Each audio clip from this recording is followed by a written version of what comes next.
This game is called Escape from Whisper, and it's one of the more generic games you'll see from Coda.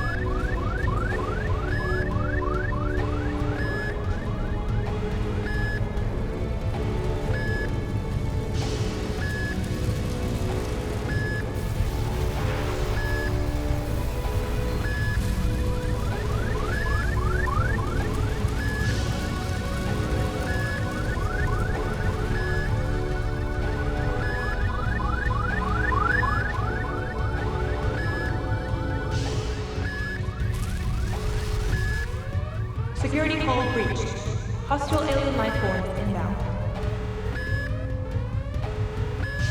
It kinda looks like this game was abandoned mid-development.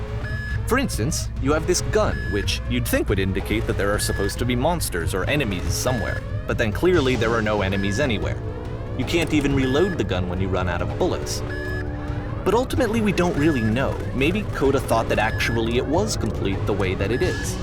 And I think that we should talk about his games for what they are, rather than for what they're not. Enemy force neutralized. Begin ship evacuation. I love how you can see the bottom of the universe from this room.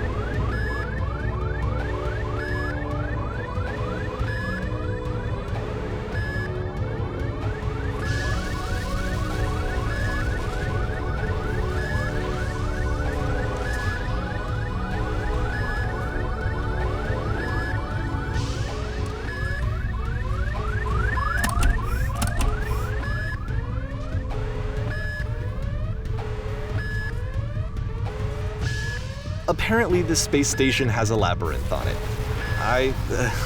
Sure, I don't know. There's really no reason for it that I've ever been able to discern, so in the interest of time, I'm just gonna skip you on past it.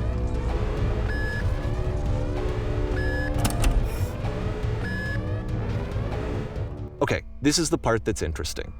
The game has this narrative about the Whisper Machine and how it has to be turned off, and then you get to the engine room.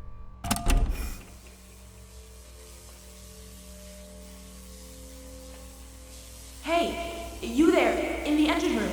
You could save us all. That beam is powering the Whisper Machine. We could disrupt it by introducing a great enough heat signature. If your body could stop the beam. It's so much to ask, but for all of our lives, would you do it? Could you give yourself?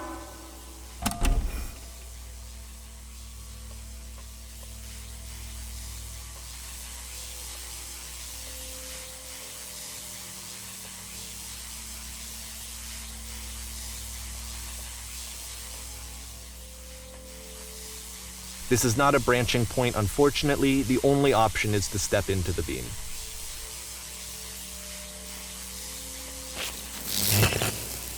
Let me pause here for a second. What you just experienced, stepping into the beam and then dying, is probably what Coda had initially intended when he was developing this level. But when he first compiles and plays it, something goes wrong. There's a bug somewhere. And this is what happens instead.